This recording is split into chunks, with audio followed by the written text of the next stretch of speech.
We live in a world of masks. Everywhere we look, people wear disguises. Some hide behind smiles, some hide behind anger, some behind silence. And yet the truth of a human being is never buried too deep. It leaks through gestures, through tone, through the way they breathe when they think no one is watching. To survive, and more importantly, to live wisely, we must learn the art of seeing through these masks. For the greatest wounds we suffer are not inflicted by fate, but by people.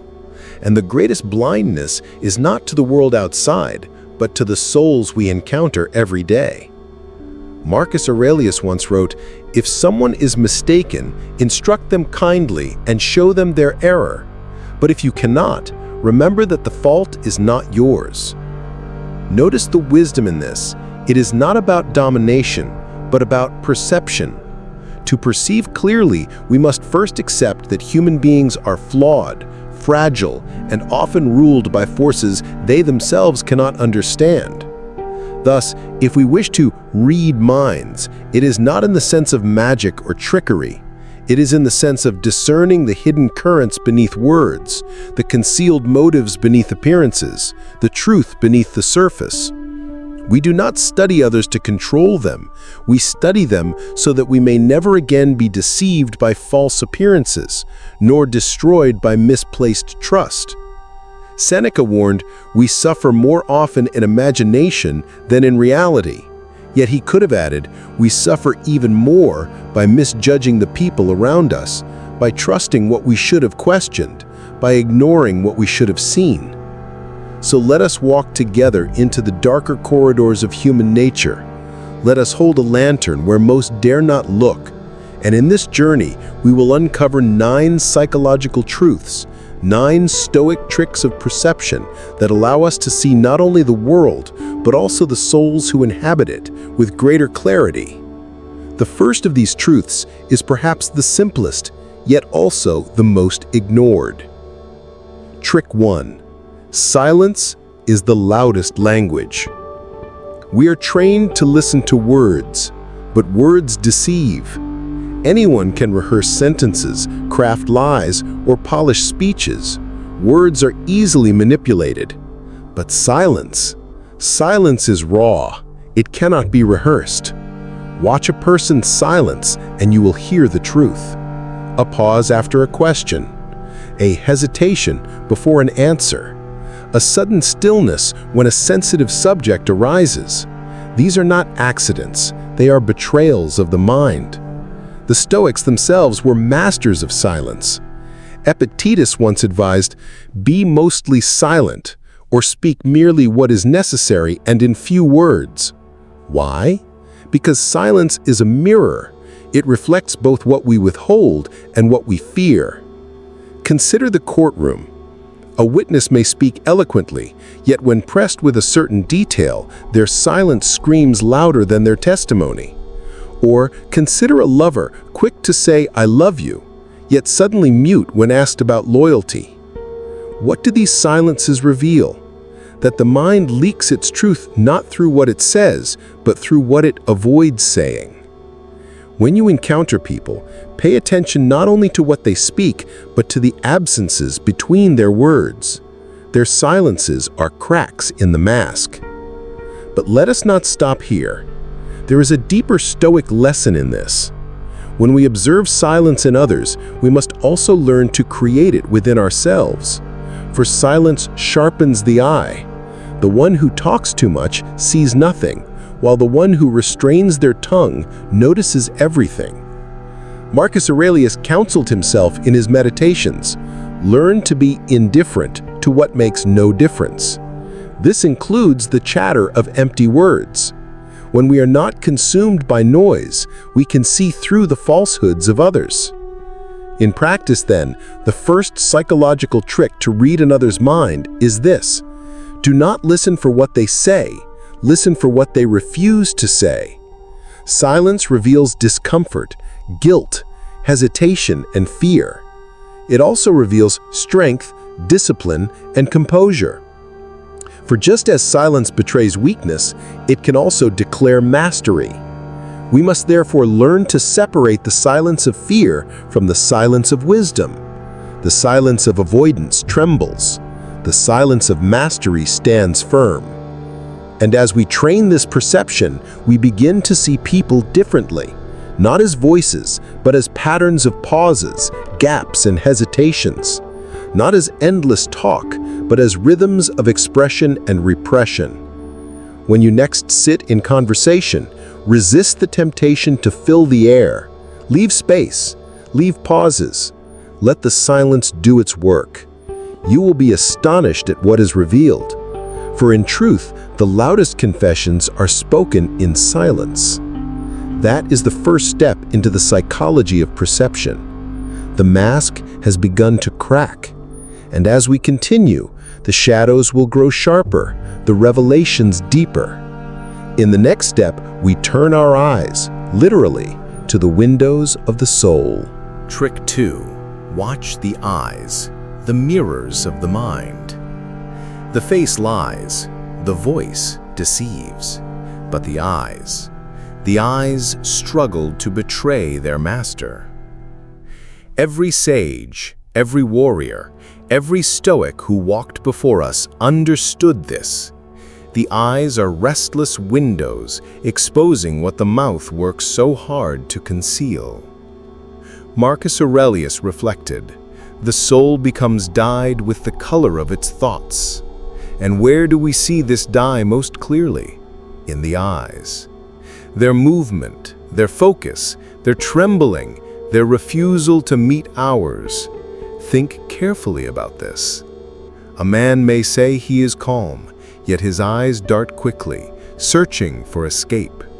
A woman may insist she is confident, yet her gaze flickers, unable to anchor itself in stillness. Children may promise innocence, but their eyes dance with guilt. To read others, we must study not the words, but the direction of their gaze. For the eyes point where the soul leans. Desire, fear, shame, envy, all these reveal themselves in the restless pupils. There is a reason why in every culture, eye contact is sacred. Warriors who locked eyes in battle measured one another's willpower. Lovers who stared into each other's eyes exposed both vulnerability and hunger. Even animals sense it. To lock eyes with a predator is to challenge its dominance. But let us not fall into superstition. The Stoic does not read eyes as omens, but as movements of the psyche. Seneca described anger as a temporary madness. Watch the eyes of an angry man. They flare, they burn, they widen unnaturally. Watch the eyes of a fearful man. They shrink, they flinch, they dart like prey. The truth is this: a disciplined soul commands the eyes. An undisciplined one is dragged by them. So when you observe others, ask, do their eyes wander when truth is demanded? Do they stare too long as if overcompensating for insecurity? Do they avoid your gaze, hoping you will not see their hidden tremors? Yet here lies the deeper Stoic lesson. The gaze is not only something to read in others, but something we must master within ourselves. If you cannot hold your own gaze steady, how will you ever see clearly into the eyes of another? If your own mind is restless, your eyes will reveal it before your words ever do. Epictetus commanded, "First say to yourself what you would be, then do what you have to do." When the mind is ordered, the gaze is steady. When the mind is fractured, the gaze betrays chaos. Thus, the second psychological trick is this: read the eyes not as decoration, but as confession. Train yourself to see their tremors, but also train yourself to rule your own. A Stoic gaze should be firm, calm, unwavering, not arrogant, but rooted. In that way, the eyes not only reveal others to us, but reveal us to ourselves. Trick 3. Words reveal the chains of thought. Words are tools, but they are also chains. We rarely realize it, but the way a person speaks exposes the architecture of their inner world. Epictetus taught, "It is not things themselves that disturb us, but our judgments about things." And where are judgments revealed? In words, always in words. Listen to the person who says, "I never have time." What does this reveal? A life enslaved by distraction, an undisciplined mind enslaved to the hours. Listen to the one who constantly says, "It's not my fault." This is the voice of blame, a soul that refuses responsibility. Listen to the one who endlessly says, "I will, I will, I will." This is the voice of procrastination, a man who lives in tomorrow because he fears today. A trained ear hears not sentences, but the chains rattling beneath them. Words are never random. They are echoes of judgments, reflections of the inner citadel or its ruin. Seneca once wrote in On the Shortness of Life, "It is not that we have a short time to live, but that we waste much of it." The same is true of words. People waste them, scatter them, and in doing so, they scatter their souls. So how do we read minds through words? Not by taking them at face value, but by asking, what judgment does this word conceal? What fear gives birth to this sentence? What desire breathes beneath this language? When someone says, "I hate them," a Stoic asks, is this truly hatred or is it wounded pride? When someone says, "I can't do this," a Stoic asks, is this impossibility or is it cowardice? When someone says, "I deserve this," a Stoic asks, is this justice or is it greed in disguise? Thus, the third psychological trick is this. Do not listen to words as if they were walls. Listen to them as if they were windows. Look through them. See the hidden room they open into. And once more, the lesson does not end with others. It reflects back upon us. If our words are sloppy, our thoughts are sloppy. If our words are bitter, our judgments are bitter. If our words are empty, our minds are hollow. The Stoic practice of logoi, reasoned speech, was not for elegance, but for discipline. For he who controls his words controls his thoughts, and he who controls his thoughts controls his soul. So let us watch others not with judgment, but with clarity. Their words are not merely sounds, they are chains. If we listen carefully, we will hear what enslaves them. And in hearing, we learn. For the wise do not merely seek to read minds, they seek to free their own. 2 doors have opened now.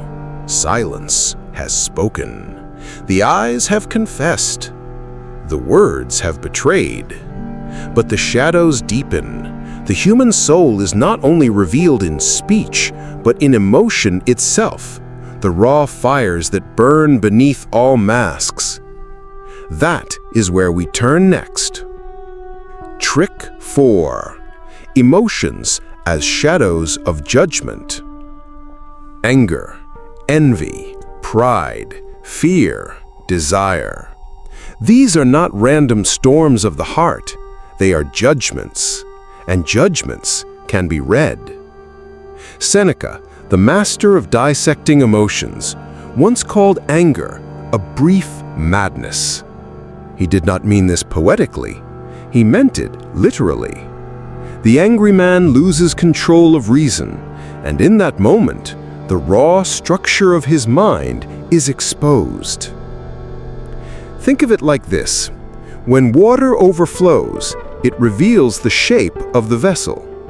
When emotions overflow, they reveal the shape of the soul. The Stoics taught that no event is inherently good or bad. Only our judgment makes it so. Marcus Aurelius reminded himself, if you are distressed by anything external, the pain is not due to the thing itself, but to your estimate of it. This means, when someone rages, it is not the world that is on fire, it is their judgment. When someone trembles in fear, it is not fate that has enslaved them, it is their own thoughts.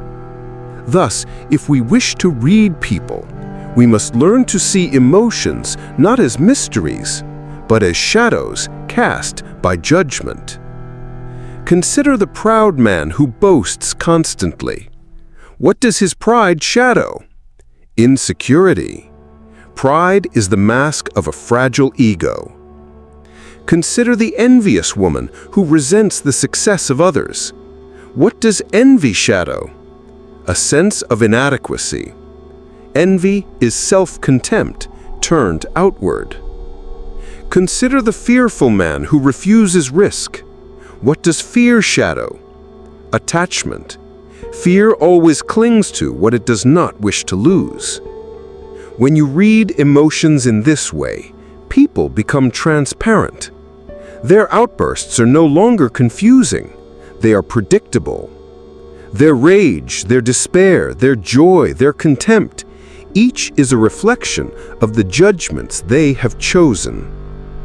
But here lies the double edge. To read others, we must also face ourselves, for we too cast these shadows. Ask yourself, when I am angry, what judgment lies beneath? When I am jealous, what false belief about myself is being revealed? When I am afraid, what am I clinging to that is not truly mine? Epictetus warned, when we are hindered or disturbed or grieved, let us never blame anyone but ourselves, that is, our own judgments. So the fourth psychological trick is this: do not be deceived by the brightness of emotions. Look behind them, and you will see the judgment that cast the shadow. In others, this makes you perceptive. In yourself, this makes you free.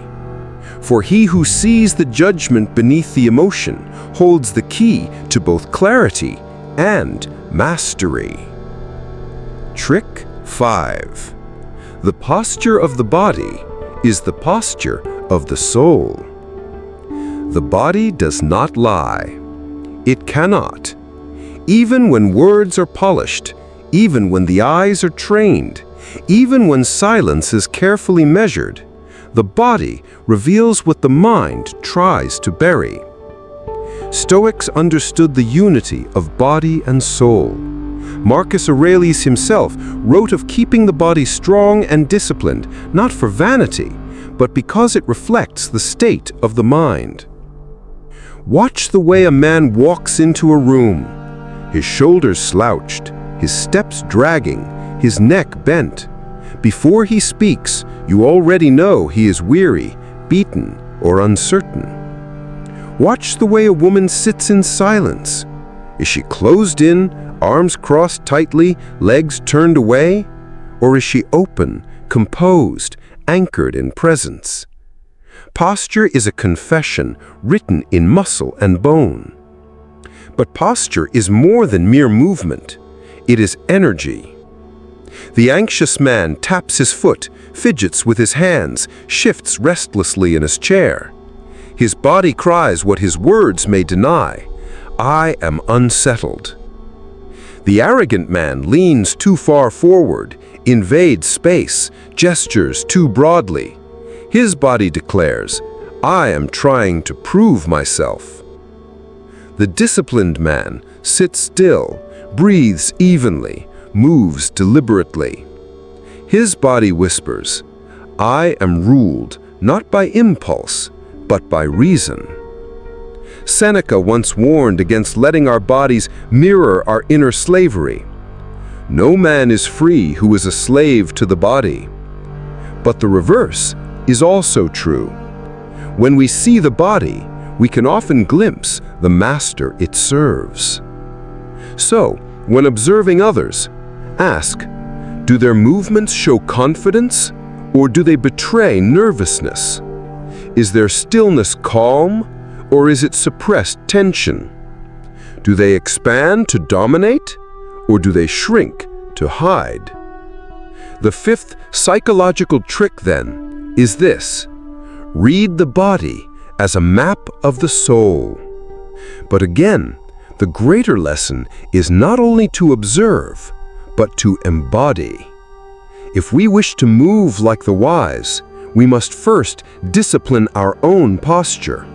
Sit upright, breathe steadily, move with restraint. Let your body reflect mastery, not chaos. For the way we carry ourselves is not mere performance, it is training. The disciplined body teaches the disciplined soul, and the disciplined soul, in turn, makes the body an instrument of clarity. Thus, we come full circle. By reading the body of others, we guard against deception. By ruling our own, we become the kind of human who cannot be read by weakness, only by strength. Trick 6. The company they keep. We are mirrors of one another. A man may pretend to be noble, but his friends will betray him. A woman may claim virtue, but her companions will reveal what she truly values. Marcus Aurelius warned, "The soul becomes dyed with the color of its thoughts." But thoughts are rarely solitary. They are reinforced, painted, and darkened by those we choose to walk beside. If you want to read someone's mind, do not only listen to them. Look at the circle they keep. The human being is too weak to resist the influence of company. The greedy flock with the greedy. The corrupt walk with the corrupt. The wise seek the wise. Seneca reminded his friend Lucilius, "Associate with those who will make a better man of you. Welcome those whom you can improve." Why? Because nothing exposes a man more than the friends he tolerates. So watch carefully. Who do they laugh with? Whose approval do they seek? Whose habits have they adopted without even noticing? You will learn more from this than from their polished self-descriptions. For company is not an accident, it is a confession. The sixth psychological trick is this: read the soul by reading its alliances. And again, this lesson cuts both ways. Who surrounds you? What does your circle reveal about you? Do you keep company with distraction, with indulgence, with weakness, or with strength, wisdom, and discipline? The company you keep is the prophecy of the person you will become. Trick 7. Contradictions between words and actions. Words are wind. Actions are stone. A person can rehearse speeches, disguise motives, decorate lies with beautiful language, but action is harder to fake. Eventually, the truth bleeds into behavior. Epictetus taught bluntly, "Don't explain your philosophy, embody it." The same applies when reading others. Ignore their explanations and watch what they embody. Does the man who praises honesty cheat when no one is watching? Does the woman who preaches compassion humiliate others in private? Does the leader who demands sacrifice indulge in luxury for himself? Contradictions between words and actions reveal the fractures of the soul. Hypocrisy is not merely weakness, It is an involuntary confession. The seventh psychological trick is this: ignore declarations, watch deeds. A Stoic learns to weigh men not by what they claim, but by what they repeatedly do. For in the end, character is not a speech, it is a habit. Seneca put it clearly: words need to be matched by deeds. Those who fail this test tell you everything you need to know about them, even when they think they are hiding it. And so when you observe people, look for the cracks between tongue and hand, between promise and performance, between claim and conduct. These cracks are where the truth escapes. Trick 8.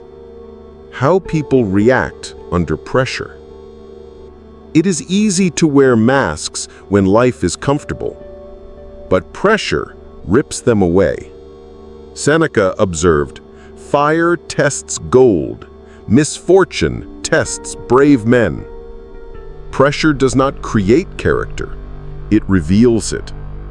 Watch how people respond when plans collapse, when time runs out, when stakes rise. Do they panic? Do they lash out? Do they crumble into excuses? Or do they remain calm, steady, deliberate, like a soldier in the storm? The Stoics trained for this. Marcus Aurelius reminded himself, "You have power over your mind, not outside events." Realize this, and you will find strength. The ordinary man blames the world when pressed. The disciplined man adjusts himself. The coward breaks. The wise endure.